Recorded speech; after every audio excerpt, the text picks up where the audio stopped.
Hello and welcome to Leviathan News. Today is August 17th and it's so over. It's so over.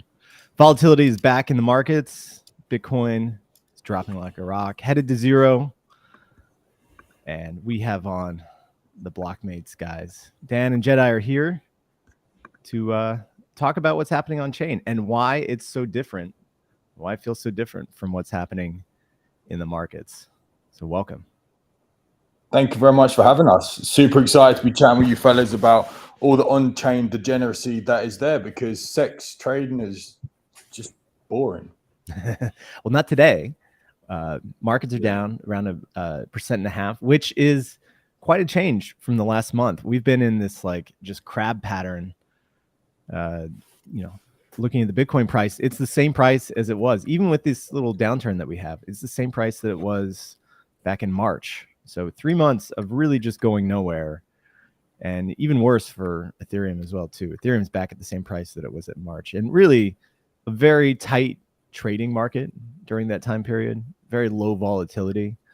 But like you guys were saying, it's not really representative of the broader narrative of what's happening on chain. So why is there this disconnect? I think one word. I think it's boredom, to be honest. Mm-hmm. But I also think there's a discussion to be had, and I'll let Dan pass his comments from my boredom one too. You know, where's the sentiment right now around Coinbase and what Coinbase is doing with Base? I think that's quite a big one that we can chat about, but I think primarily boredom. What do you think, Dan? Mate, 100% boredom. Like, you're not going to get your endorphins flipping on, the large caps. I mean, I've just flicked on trading for the first time today. It's been such a crazy day. Literally, the only things that are green or like decently green is Solana and everybody's favorite, probably because WAGMI might or might not be coming soon, and ICE. ICE is up 5% on the day. Who'd have thought it? Like, everything is tanking. You know, we talked about this a couple of weeks, maybe like 2 weeks ago. Fiscantes, who is a crypto Twitter influencer, published a kind of a longer, I don't want to call it cynical, but definitely this maybe out of boredom, like you said, where we have all these L2s launching, but it's just the same kind of forks over and over again. Like you get your DEX forks, lending forks, maybe some other like Tomb or whatever kind of games, Ponzi's people want to play, and half of them get rugged. Maybe half of them kind of like go to zero. So like what's needed to kind of revitalize the market and get things going again? Or what are some of the promising sectors that you guys have seen? I think sometimes it's hard to say specific sectors, because the way we kind of see it at the moment is everybody's bored and everybody needs that dopamine rush. And the dopamine rush it's on chain. You can see it as, let's say, like the big caps are like your Apple, your Microsoft, they're, slightly nicer, in inverted commas, take this with a pinch of salt, safer stocks that you might buy and hold for a very, very long time. But then you got to things like GME and AMC, where you can get a buzz, you can get a rush. I know all four of us here have aped into a micro cap coin under 100K and watched it, or even under like 20K, and watched it absolute moonshoot.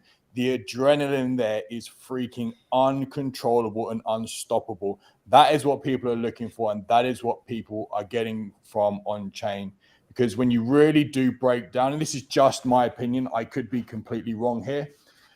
In my opinion, crypto is for two big things, okay?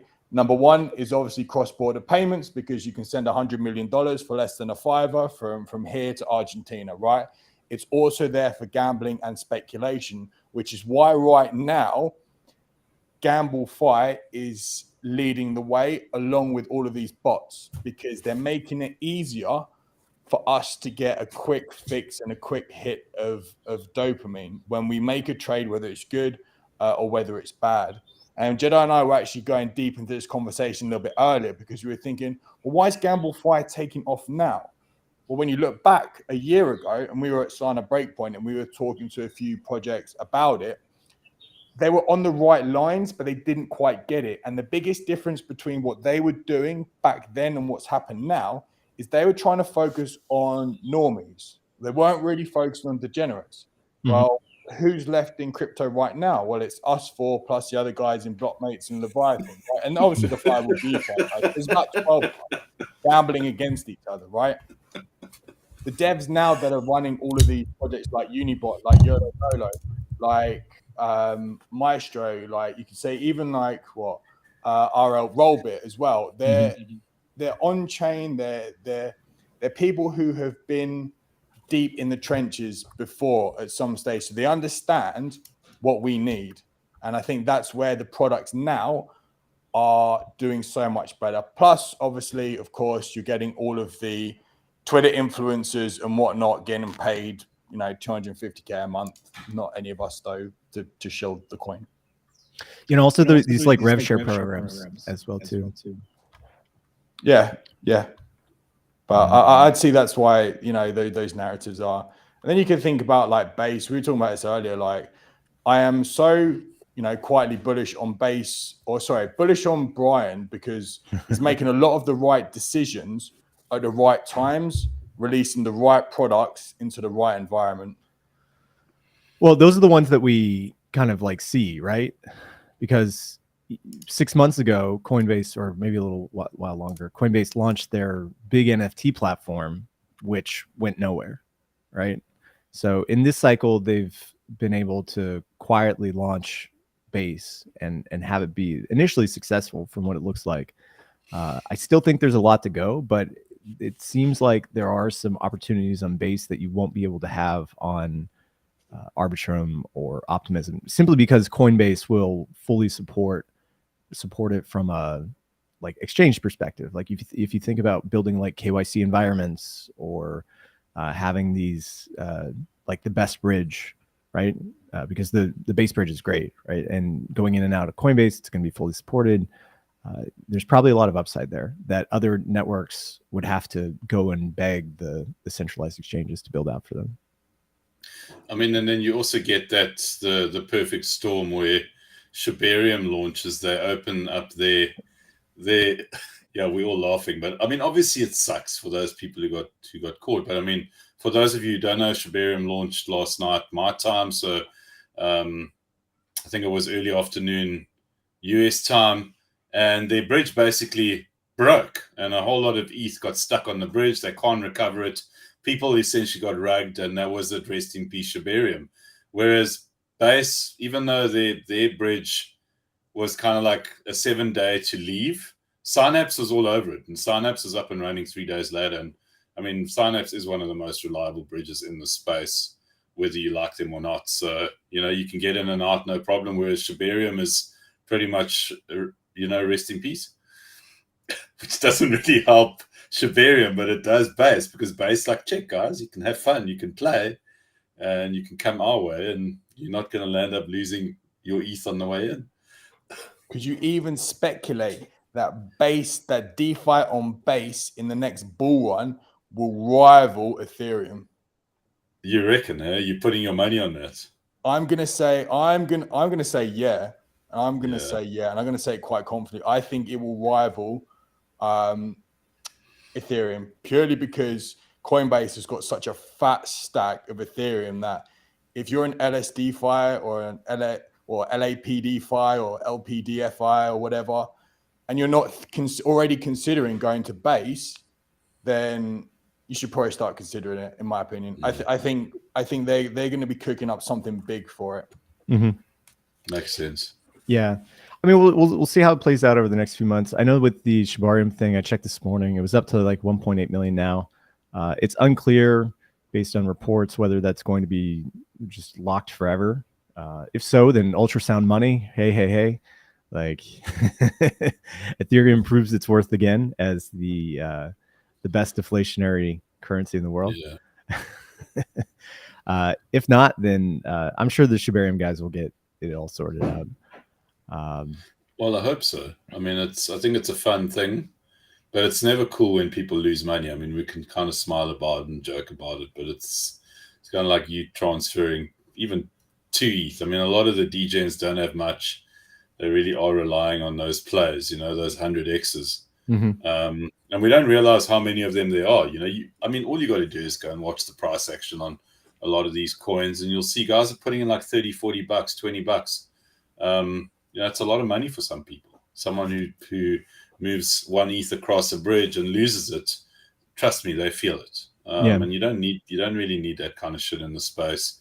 And I think just coming back to your original question around like what is the kind of like the crux of what's going on at the moment? I think there's boredom, but I also think that if you know what it is that you're doing on chain and you know what plays to make, you can actually make a lot of money. Like it really is that simple. Obviously, there's going to be more losers than winners. That's the nature of all markets. But at the same time, I think there are some really good plays out there at the moment. Obviously, as Dan mentioned, the bots is a big thing. Oh, the irony that we're buying all these coins in these projects that are essentially going to weaken us against each other, when the trading floor opens for the next shitcoin. You know what I mean? It's like, well, he used this bot, well, I used this one, and it's way faster than your bot, so screw you, buddy.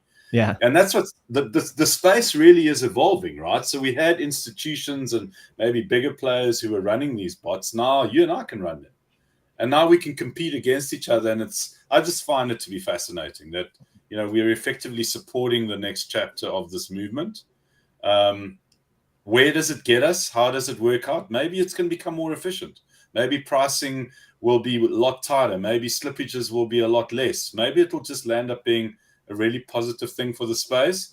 But I think it's also going to land up making it a lot more difficult to like essentially outcompete one another. You know that saying, like, know who your counterparty is. Well, guess what, gentlemen? It's a whole lot of bots, and good luck as you fight each other out there in the freaking DeFi space. So what about the launch of, like, yesterday we had opBNB, which launched, stealth launched overnight, 22,000 and a half BNB was bridged over. And people are furiously building over there to try to get things launched. How are these other like L2s for like promoted by exchanges going to fare outside of base? Ooh, I'm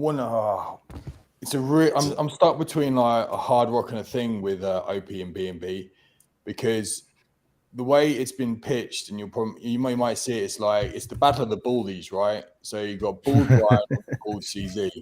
Obviously, Brian right now has done everything right in order to make sure that base is done really well. I think CZ, and these are just obviously my opinions, I think CZ has become just a massive meme now. So I don't know how much traction something like OP BNB will get. You obviously like get all the rugs and whatever, but what I think the chain will need to have is a very quick and sustainable micro cap, kind of like shitcoin casino. Because one of the reasons why I think base was so successful so quickly, not only did they accidentally release the bridge 7 days later, so you could, you had to have your money there for 7 days, so you're bored shitless for 7 days, you may as well do something with your money over there, like get rugged. But what Bald did, whether it was SBF, whether it was Sam Tabasco, whether it was another FTX employee, or just somebody spoofing their wallets, what Bald did was created a market commentary in the right places about it. So people furiously bridged over, devs did their dev thing to create more shit coins. It obviously rugged, which is unfortunate, but it brought liquidity straight away into the ecosystem. And for something like BNB to only have 5 million bridged over in like the first day, it's not a lot. It's not a lot at all. Yeah, it's not a lot at all as well too. Just to check on Base's TVL, they are up 25% over the last 7 days, up to 170 million in TVL, and they really haven't stopped yet. I mean, it's up only for now. It really hasn't peaked, and we'll see in a month where they actually get to. What do you think about the Sei launch that happened yesterday? So Sei went live, or Sei. Sei, yeah. Yeah. And also provided an airdrop as well too, which I don't think actually went to the people who were testing the network. But trading volumes topped 1 billion on the first day, and the price dropped 30% as people claim their airdrop and probably sold into the markets. There's two Move networks now. There's Aptos and now Sei, or is it Sui? Sui. Yes, it is Sui. Yeah, that's what I've heard people say. Wait, is Sei also a Move environment? This one's different. So this one I think is built towards Cosmos. Ah, okay. So I'm not convinced. I'm getting attacked, ladies and gentlemen. Save me. This is Pringles. Say hello to the world of crypto. Hello, What's crypto up? Pringles. Now our views are going to Hey, spike. Pringles. Pringles. Oh, right. Okay. Just so here it is. Powder in there, and we'll have like the highest view count ever. Yeah, exactly.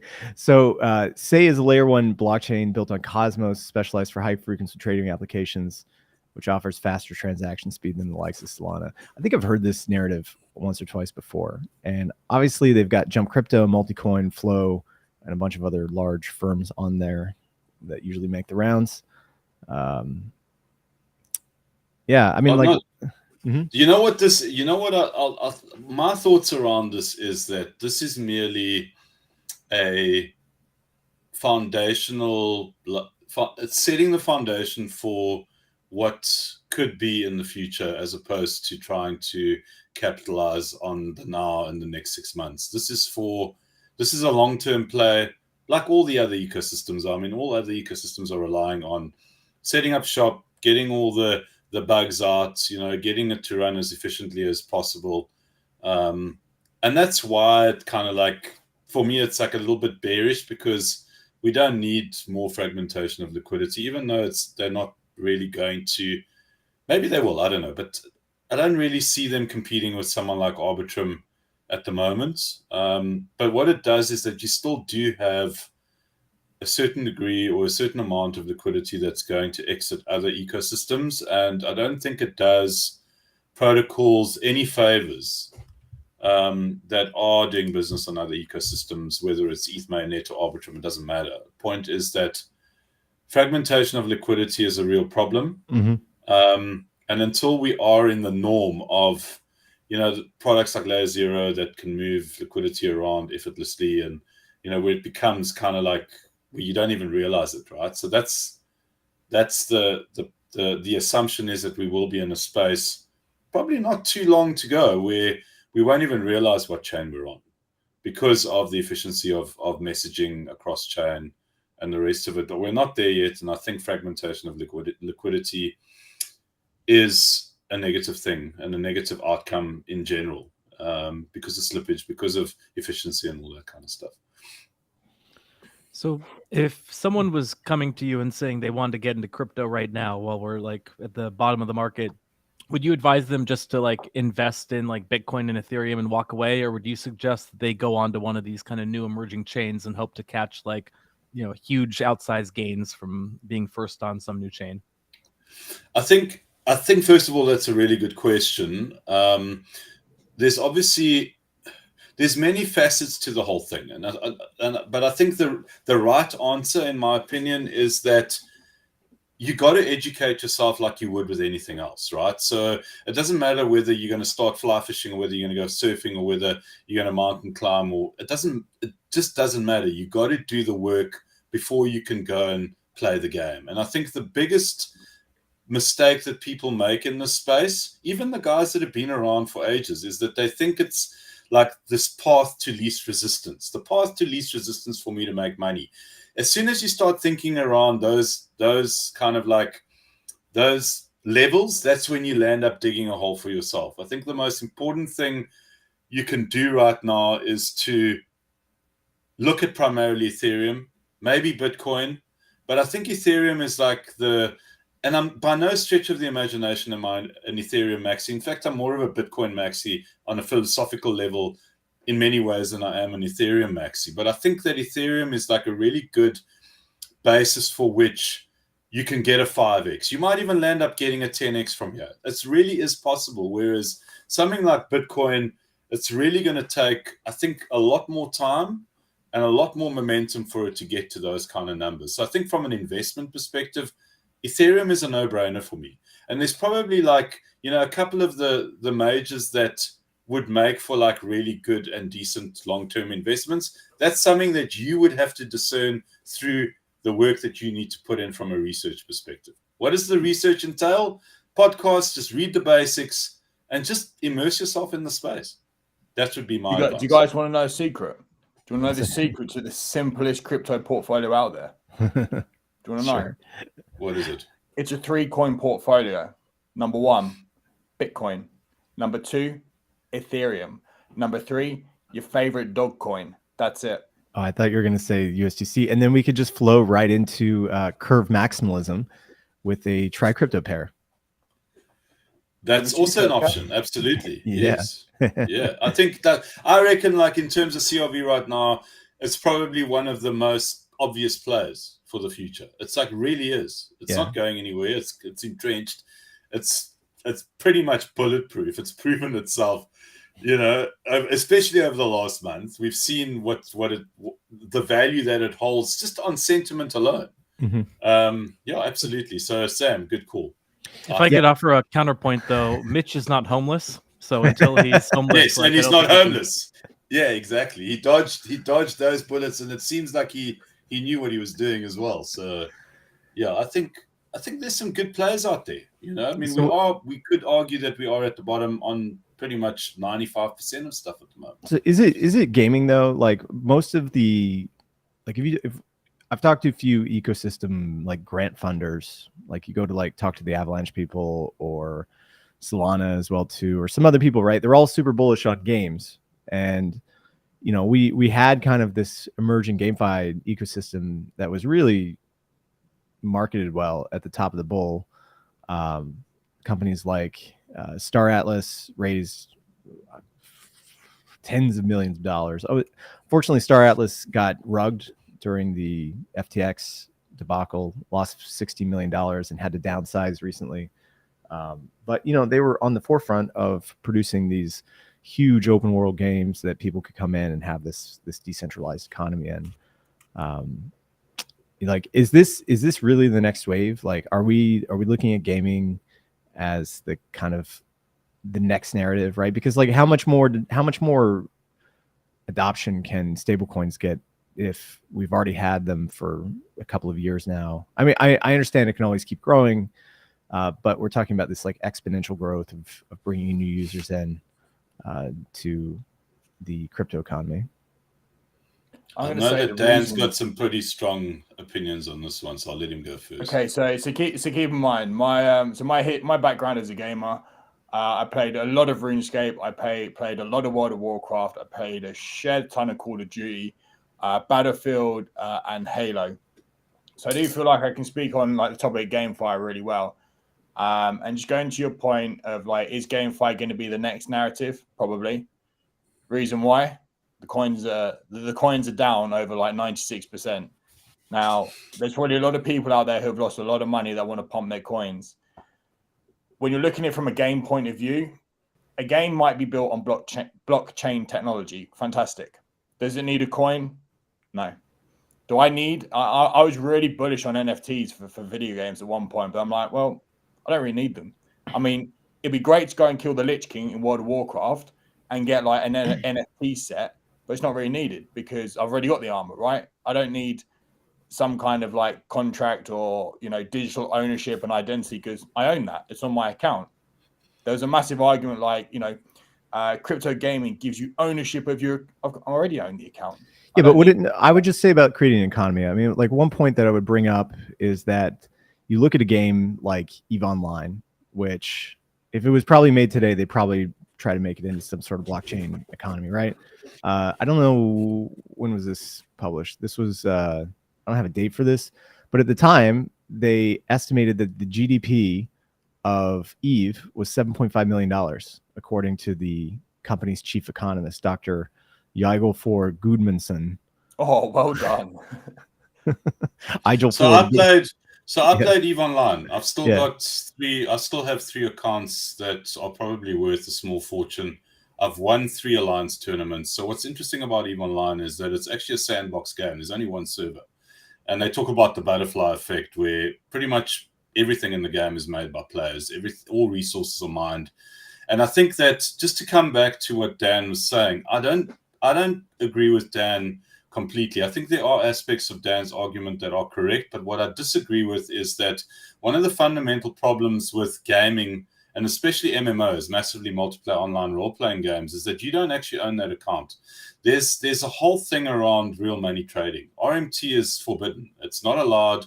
These companies are deriving profitability from the accounts through your eyes on their screens in their game, and they don't want people to transfer accounts. Where I see the real value of on-chain and true ownership that is bestowed upon you as the account holder, because that's the whole purpose of this whole decentralized space, is that you're essentially creating an economy outside of the economy that is in the game, and it's the value of the account itself.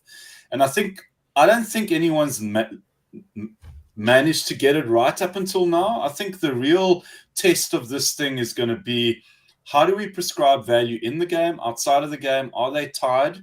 And how do we marry the two in terms of market sentiment and value?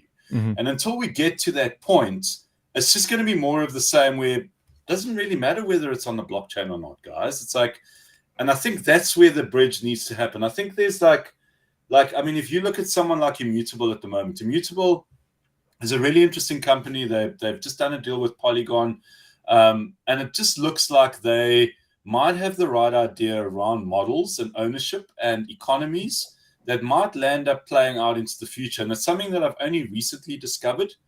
But I think that if they focus on the NFT concept, not as a flat picture, but an NFT as an account, and the value that it is prescribed, then I believe that gaming will take off.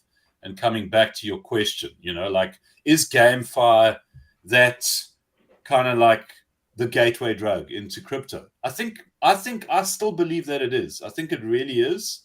But the games need to be really good. I think the games really need to be engaging.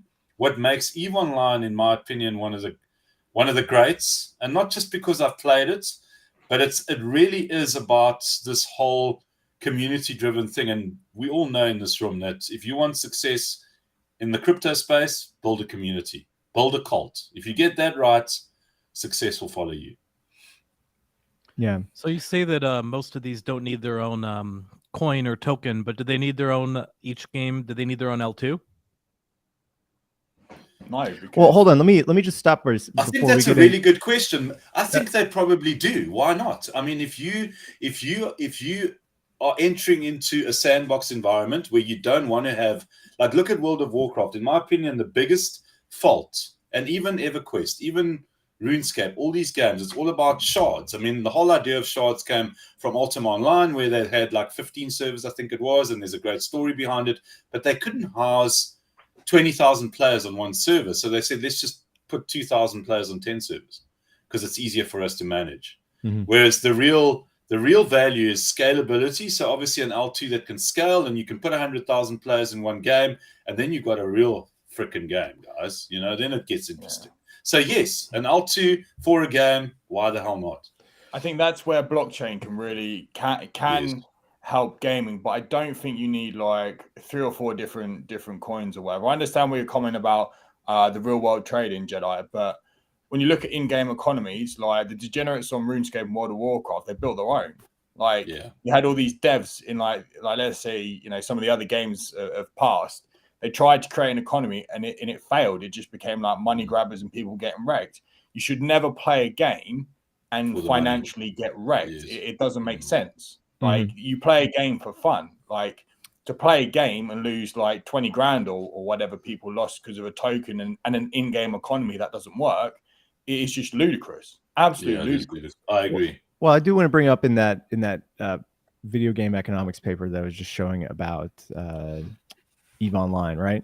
So they say the bloodbath of BR5RB, a 21-hour culmination of a years-long Cold War between two rival powers, an estimated 300 to 330,000 US dollars in-game items, like actual value of items, was destroyed in resources, not accounting for inflation. Yeah. So I think people don't mind, like if it culminates in these like huge battles that determine the fate of the server. So you know how they derive value.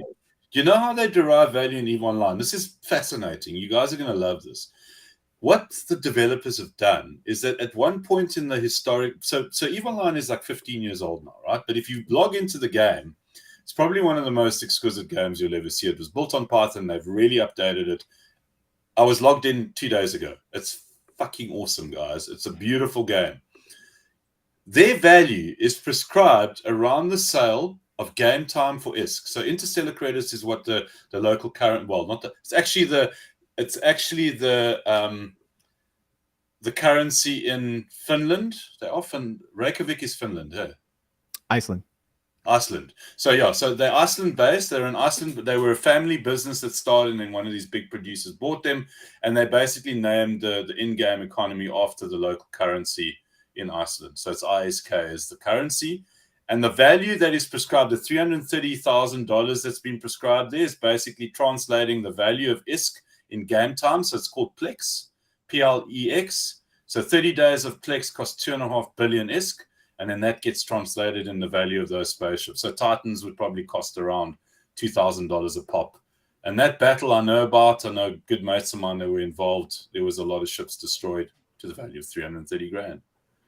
And it's all derived from game time. So if you want to actually RMT in the game, you can do it through the developers, buy game time, get Plex, and then sell the Plex for ISK on their market. And their market is the most robust market you'll ever find in a game. And that's how these guys are able to analyze everything.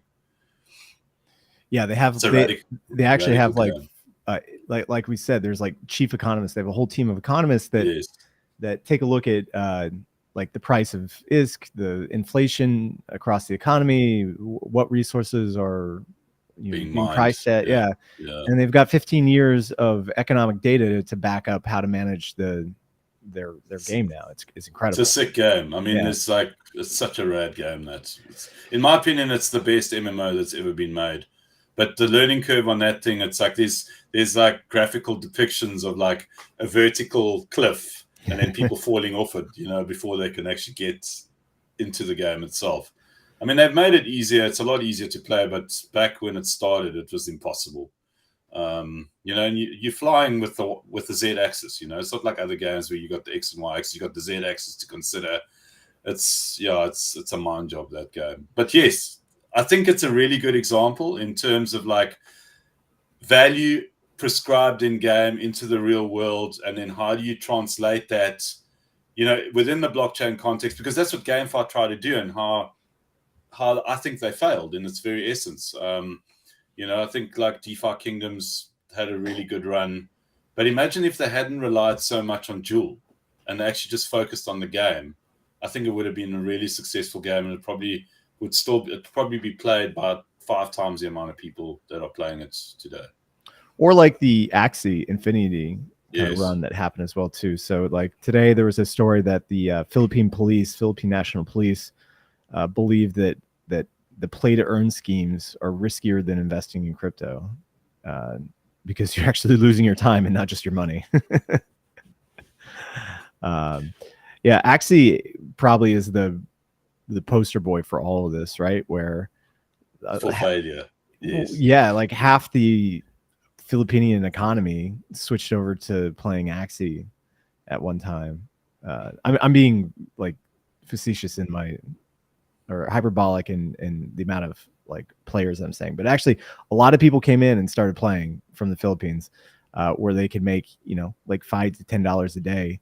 They set up shop, and it just, the whole economy was crushed. In addition to North Korea coming in and stealing all the ETH in the bridge as well too. So one of the guys in chat was just saying that he doesn't believe that GameFi is really something that's going to do what needs to be done. And I think in many ways, in its current form, I agree with him. I think he's right. What about this? What about just integrating stablecoins into games? Because one of the big sticking points that I've heard from game developers many times is that the fees that are charged by the credit card companies and by Apple are insane. So off the top, Apple just takes a 30% cut of everything. Yeah. And then because games are considered like high risk by pretty much every single card issuer, there's a lot of chargebacks. Yes. You potentially are paying like upwards of 3, 4, 5, 6% on every single transaction that you're taking in. So more than a third of all your revenue that you're taking in from the game is just leached off the top before you even see it. And if you integrated stablecoins somehow, potentially, I mean, in theory, you should be able to get around the Apple like cut that they take. The fleecing. The fleecing, I mean, yeah. Yeah, the fleece. I mean, you saw the case that Epic Games had with Fortnite. I mean, that was really interesting. I agree with you. I think that's a really good case for crypto, as in stable coins, entering into the game. One of the things that surprised me about Fortnite is that you can obviously buy in-game currency. What's it called again? But you can't trade the currency between players because guys obviously scam and, you know, like use stolen credit cards and the rest of it. But if you had a stable coin environment, surely that would eliminate that problem from credit card to in-game currency and then from in-game currency between players. Mm-hmm. I like the fractionalism here. Every game gets its own stablecoin, right? Yeah, exactly. Yes. So well, sure, why not? Like, yeah, you know, any of you been around on chain long enough to remember Satoshi's dice? Yes. Yeah. Definitely. How I does mean, this some fit guys into still whole- collect those, you know, like the whole thing. I know Eric Wall's big on that, likes placing bets and getting people to get those sent to him. Just in terms of the whole idea around gaming, I think I'd like to just elaborate in terms of what I think is going to be the gateway drug, just so that I'm clear to obviously the guys in channel. I think the gateway drug in terms of gaming is actually gambling. I think if you look at what Rollbit's doing right now, I think Rollbit's not just about leverage trading. That's what we've been focusing on. It's also about the gambling side of it, roulette and slots, and that's how we're going to attract the normies. They won't even know they're using the blockchain. It's cheaper, it's faster, it's got a lot of value propositions, and I think we just got the whole gaming thing wrong. It's gambling, guys. That's where the gateway drug lies. Yeah, I've seen a bunch of different variations of that. I remember back in 2017, we had First Blood ICO, which was going to like slap a gambling layer on top of CSGO, where you could like bet money against the team that you were playing. And I don't know, a lot of people have tried this to implement like a gambling layer on top of games, but we really haven't gotten to that point yet where it's just accessible at the level it needs to be, or it's really just has that like market, like most of the things that really do well in crypto have this like self-reinforcing marketing thing where like the Ponzi goes up, which draws in more people, and then it goes up even more, draws in more people, and it's just self-reinforcing at bringing new people in, just because of the like the volatility of the asset which people are trading, or is being implemented in the game, right? That you can farm or do whatever with. I think we've probably gotten to the point where the Ponzi-nomics have been tried a million times now by pretty much everybody, and so everybody knows the shtick, right? Like if you're gonna come in and drop a new game, somebody's already probably figured it out already, and it's hard. It's really hard to create like new systems that people want to play, and because it's so PvP right now, they get figured out really quickly. So there has to be something stickier that gets people to stay, like an actually fun game. And I haven't seen any of those yet.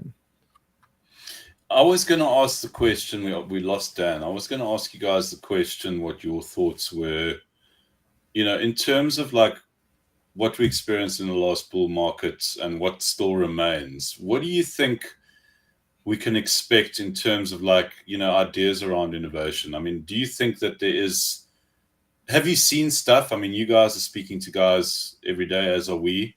I mean, have you seen stuff that really like you think, wow, this is something that's going to really like put an edge on DeFi and maybe potentially change the way that we do business in the DeFi space, as opposed to the Ponzonomics and all that kind of stuff?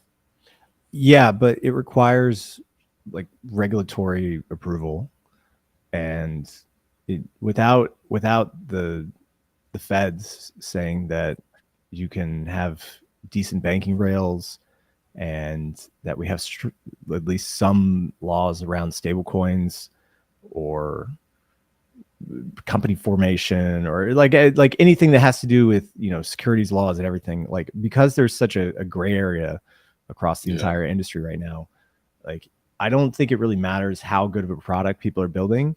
Like, until those things get figured out, we're going to be in kind of crabland for a long time.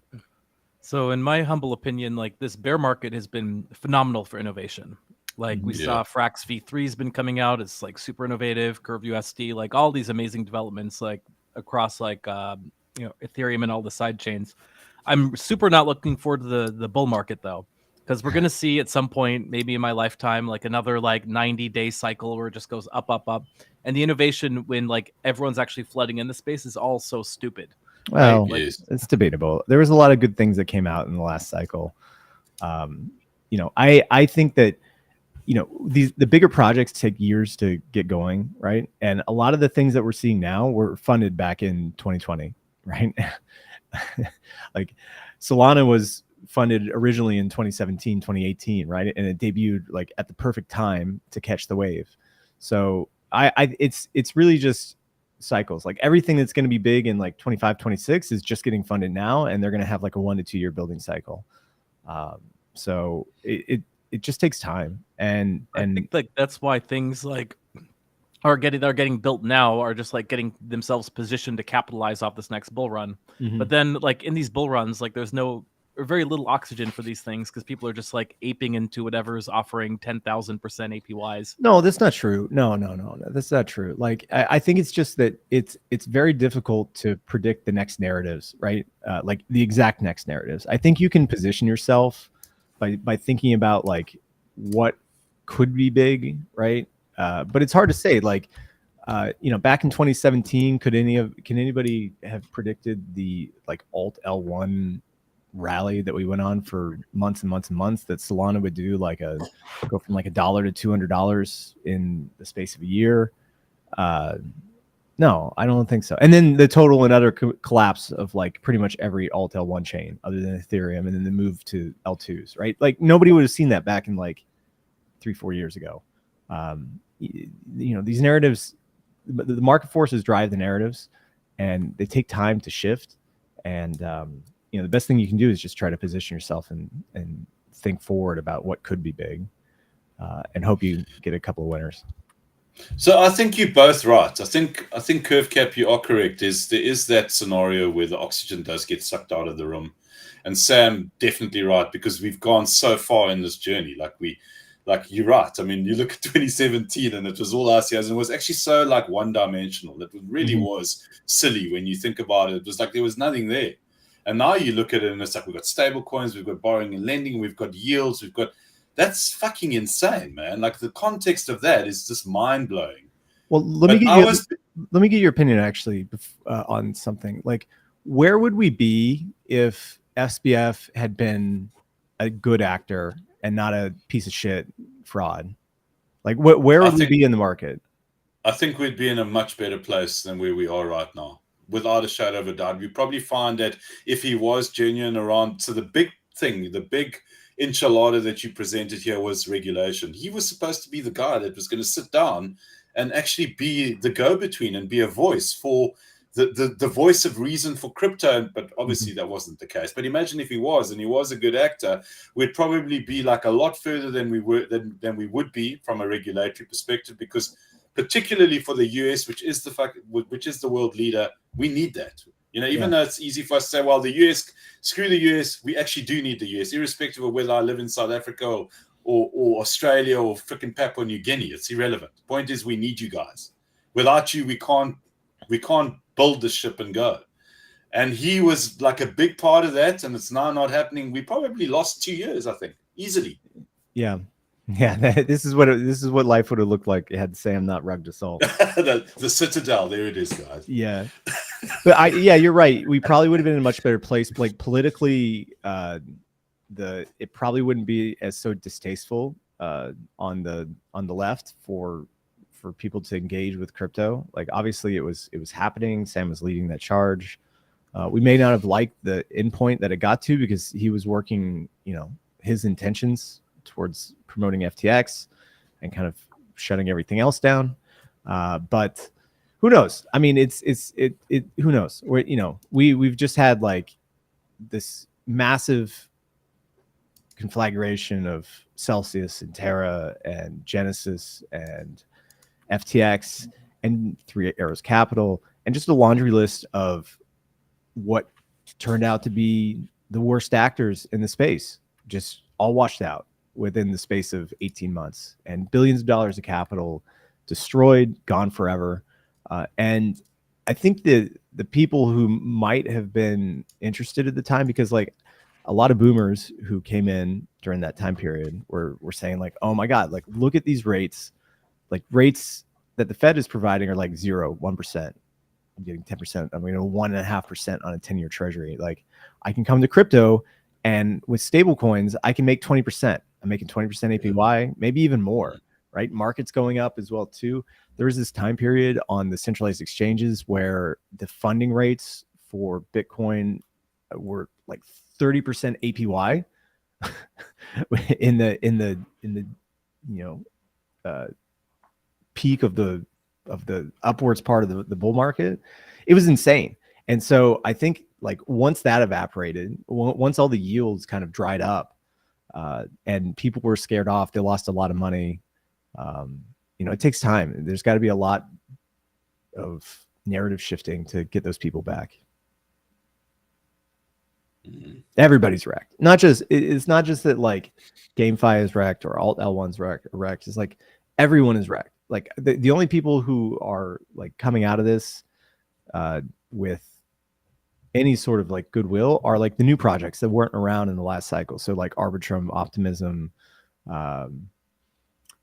Polygon to some extent, Base, right? Like the new shiny things that don't have a token and are just providing the next layer of infrastructure. Correct. Yeah. I just stablecoins will be the biggest market in the space, because at the end of the day, it comes back. Dan kind of jokes about cross-border transactions. It's actually probably one of the most valuable things that we have. Like people joke about Tron and the Tron network. The Tron network exists and is what it is because of USDT and the use of USDT for cross-border transactions. The gaming scene is reliant on USDT in terms of how Asia transacts with the West when it comes to selling items in computer games. Just by the way, that's a massive market that no one knows about. No one ever talks about it. But, people have 8 hours a day that they work, or 10 hours a day. They want to play these computer games. They're middle-aged. They've got 5 kids, or they want 5 kids. You can't play video games. 5 kids, you're not playing video games. So you go and buy that time from people who have the time, and they sell it to you, and you pay them in USDT, and that's why the TRX network has all the activity that it does. People are like, what, Tron? I'm telling you right now, the majority of that money are gamers selling products to Westerners through the Asian markets. It's really that simple. Wow. Stablecoins are massive. I mean, and it's really the crux of this whole thing. And that's why, as you said eloquently, we need regulation around this. Like Tron's provided a nifty way for anyone in the world to get access to USDT and transfer it really cheaply. These L2s that have come out have not really been able to suck away any sort of demand for USDT transfers off of Tron. Like, is there a reason for that other than maybe like bypassing Iranian sanctions, or I don't know, entrenchment of Tron as a like Asian network?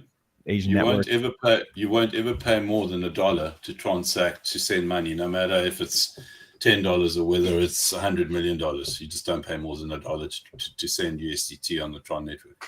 TRC20 is the absolute bomb when it comes to cost-effective transfers. Mm-hmm. Don't some of these like new L2s like have cheaper fees than that? They just haven't attracted. It's insane.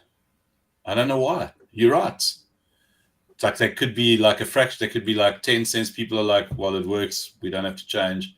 We'll keep on using it. Because I've been using Base, and Base transactions are super cheap. Yeah, they're very cheap. They're great. And it's fast. Well, Arbitrum's sitting at what, like 15 cents or something? Like, I don't know.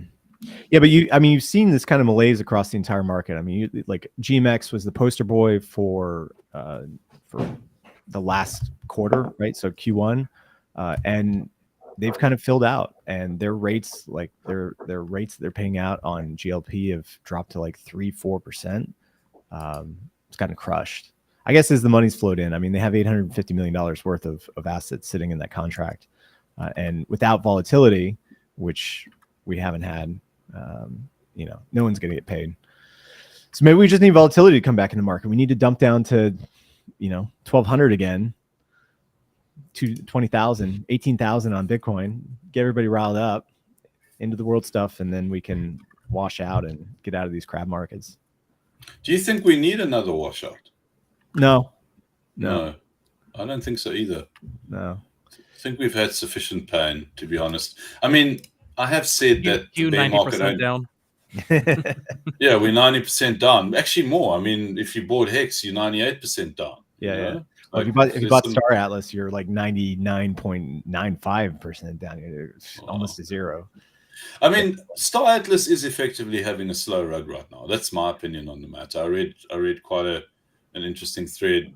I think last week, actually, the guys were talking about it, and it was like the sentiment was that it's pretty much a slow rug now. They need way too much more money, and they're not in an environment to go and raise another 100 million. Because that's what they need. Yeah, it's really unfortunate because they were on the precipice of making some cool stuff. But like, if I told you next year that at the end of 2024 that the price of Bitcoin was what it is today, 28,500, would you be surprised? Nothing will surprise me about this space. Really, I mean, I know it's a bit of a cheesy answer, but it really won't. I mean, anything can happen. I mean, like you could. I mean, what was really interesting is that you had the chairman of BlackRock. I mean, this is like the biggest asset management company on the planet. I think he really tried to pump his Bitcoin bags, and even he couldn't do it.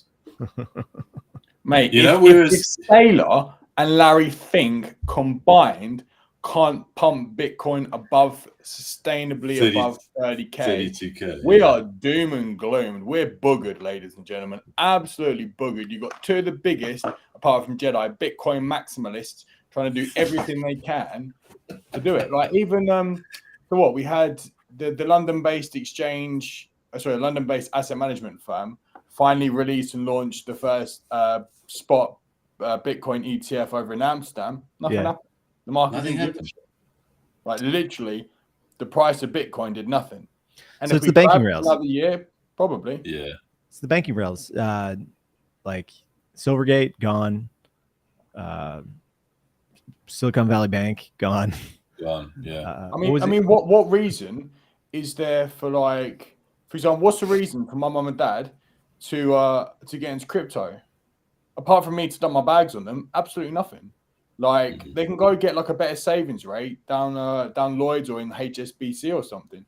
Yeah. Do they really need to understand a lot of this? I think until it becomes easier, simpler, and more probably like the biggest words is like secure and user friendly. As soon as it becomes secure, I think you'll have TradFi again.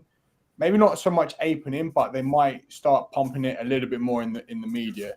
Because let's be honest, you can't have an industry that basically had I think last year $6 bajillion stolen from it, and then all the rugs, and then all these like bridge exploits from all of these devs who claim to be, the best thing since sliced cheese, multi-chain, huh?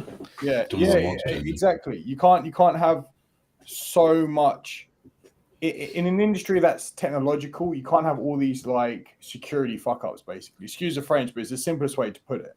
So is this introducing like full account abstraction, where you don't even know that you have a wallet, you just have an account and you have money on it, and there is no idea of gas. You want to send $1, I want to send your mom $, I just send her $, and she gets it, right? And somebody else takes care of the transaction costs for me. Correct. Minus the fees on everything. You know who I think is the closest to getting this aspect of crypto right? I think it's Radix. Radix is a really interesting ecosystem. They've been in development for the last 10, 11 years. They were going to launch actually 3 weeks ago, and then it was a month ago, and then they basically said, no, they only have one chance of getting it right in terms of setting up. Yeah, it's called Babylon, right? So we've researched it like within the Blockmates context. That's why we know about it. Good bunch of guys, but it's like I asked a question and I said, but guys, it's taken so bloody long to build this thing. Right. It's taken 10 years. And he's like, this is the thing. Like, good stuff takes time to build. Don't mistake technology, foundational technology that takes a long time to build as being something that isn't good. That's what takes time. The internet wasn't built overnight. It took a long time to set up TCP IPs and what drives the internet now. And this is the same. Sure, software and app development is fast and furious, but infrastructure development takes a long time. They believe that they've solved the whole wallet and essentially the account abstraction problem or challenge. And I believe that they have. I mean, we've done a lot of research on what they're planning to do. And if they get even half of what they say that they can already do, I think Radix is going to be a very, very big narrative in the next bull run. And it will be technology that will further and, in fact, will land up being the one taking the oxygen out the room, potentially, as opposed to the other way around. Well, haven't they been? They've been launched for a long time, haven't they? I mean, they've been running. But they aren't at the moment. There aren't dexes. So what they've done is that their rollout has been, let's get the tech right, and then once we've got the tech right, we then fund protocols that can be the basis of any ecosystem. So DEX, naming services, all the foundational stuff. Nurture them, bring them in, fund them, let them go out and do their thing in a decentralized way. And then we'll take care of the technology. We obviously make money on the fees in terms of running this thing through nodes and the rest of it. And then we will encourage, obviously adoption through the ecosystem itself with dApps coming in. Yeah, but how is that any different from what like Avalanche, Solana, Aptos, Sui? It's no different.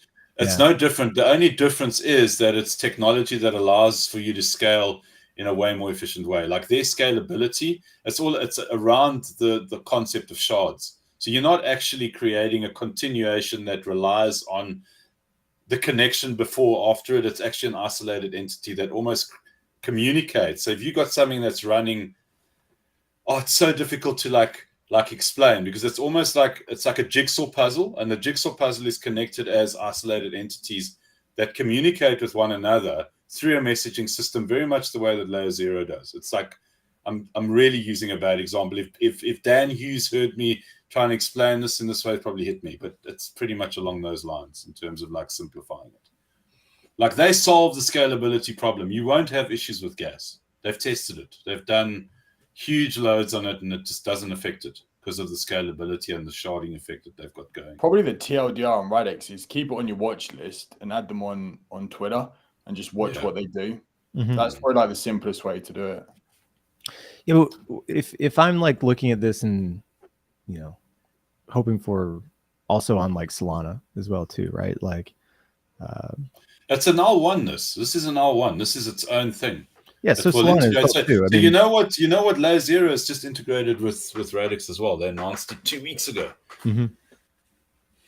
So, yeah, I don't know. I mean, at the end of the day, it really comes back to like who's going to move billions of dollars of stable coins onto their network. And like, correct. You have Justin, who's always going to have 10 billion USDT on Tron, right? And then ETH is going to suck in a lot too.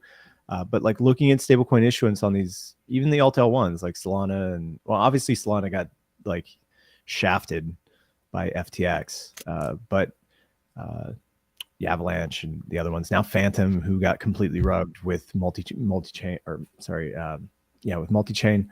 The non-Ethereum stablecoin non-Ethereum, non-Tron stablecoin landscape is not great at the moment. No, it's not. Yeah.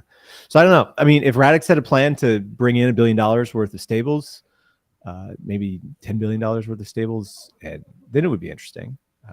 But outside of that's why I think you need to keep them on your watch list. Maybe go and buy a couple of shekels, and then when you 1000x, then you can send me a bottle of some really good tequila, sir, and you'll remember today. Not financial advice, of Not course. financial advice. But that is definitely culinary advice there, right there, ladies and gentlemen. Definitely. Yeah, exactly. Are Brits allowed to offer culinary advice? I didn't realize that. No, they can't. They're not allowed to. I just piggyback off Jedi. When Jedi puts up a braai, like a nice barbecue. Ooh.